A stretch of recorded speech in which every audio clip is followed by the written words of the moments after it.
Good morning, good afternoon, and good evening.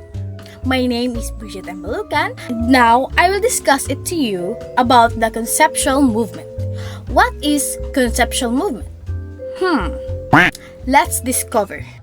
Conceptual art movement is an art for which the idea or concept behind the work is more important than the finished art object. It emerged as an art movement in the 1960s, and the term usually refers to art made from the middle 1960s to the middle 1970s. As you can see, the main medium in the conceptual art is idea or concept. It is usually manipulated by the tools of language and sometimes documented by photography. Conceptual art movement is typically associated with a number of American artists of the 1960s and 1970s, including Sol LeWitt, Joseph Kosuth, Lawrence Weiner, Robert Barry, Mel Buchner, and John Baldessari. In Europe, with the English group Art and Language, include Terry Atkinson, Michael Baldwin, David Brainbridge, Harold Harrell, Richard Long, John DeBetz, and Daniel Baron. Conceptual art movement was first so named in 1961 by the American theorist and composer Henry Flint. The term had international currency by 1967 when LeWitt published his influential sentence on conceptual art. By the mid-1970s, conceptual art had become a widely accepted approach in Western visual art. So our next topic is all about ta-da! Let's discover about indirect instruction. Let's go! Imagine standing in front of your students. You observe the differences they have and thinking, what are the other ways that you can teach them? Students learn in so many ways. They may be able to learn through listening, asking questions, reading, and experimenting. But in this video, we will know that students may also learn through a student-led learning process called indirect teaching. Let us define indirect teaching.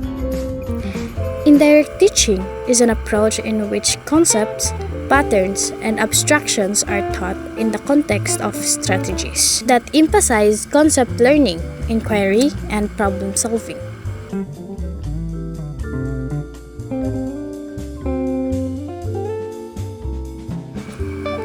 The learner's involvement is very important.